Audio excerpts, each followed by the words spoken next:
The NCIS Tony and Ziva Season 1 finale, titled Full Circle, brings the couple's long and emotional journey to a satisfying conclusion. Tony DiNozzo and Ziva David finally put their fugitive days behind them in an ending that wraps up nearly every major plot thread. While it leaves little unresolved, it still leaves the door open for a potential second season. After the previous episode confirmed that Tony and Ziva were fully back in love, their happiness is shattered when they learn their daughter, Tali, has been kidnapped by Jonah Markham. As the finale opens, Tony and Ziva immediately plan a dangerous rescue mission. Jonah, now operating out of Aaron Graves' compound, is seeking revenge. His former partner, Martine Jan, joins Tony and Ziva's team despite their distrust, since her insight into Jonah's tactics proves essential. The group splits into pairs to execute their plan. Tony and Ziva confront Jonah directly, while Boris, Claudette Martine, and Sophie each tackle separate parts of the mission. Tony and Ziva head straight to Jonah's base and are captured.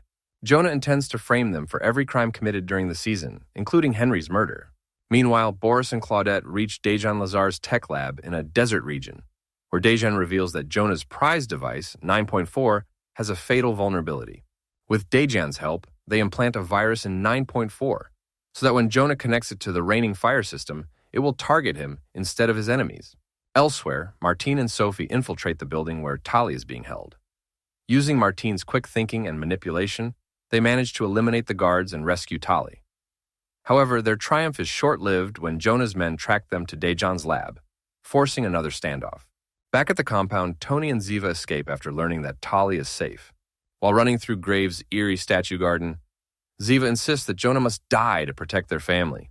Tony, however, believes they can simply disappear and live peacefully together. Their argument leads them to uncover a clue. The pattern of statues matches the access code for Graves' vault. Using this discovery, they return to face Jonah and use the code to unlock the vault in front of him. Inside lies a massive server room controlling all of Reigning Fire's drones. Jonah then unveils his ultimate goal: to dominate global warlords using the weaponry at his command. Though Martine warns that he's repeating Graves' mistakes, Jonah presses on.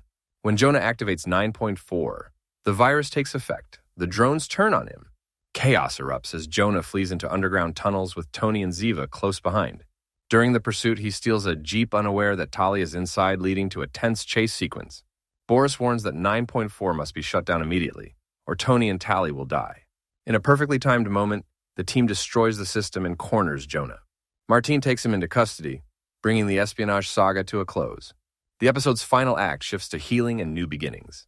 Martine becomes Interpol's new Secretary General after fabricating her undercover report to cover Jonah's downfall. Dejan reunites with his son in a tearful scene, while Boris faces heartbreak when his fiancée, Frusi, Anne-Marie Waldeck, is revealed as a con artist who stole his fortune. To help him rebuild, Tony offers Boris a job at his new security firm. As for Tony and Ziva, they finally reveal to Tali that they are back together.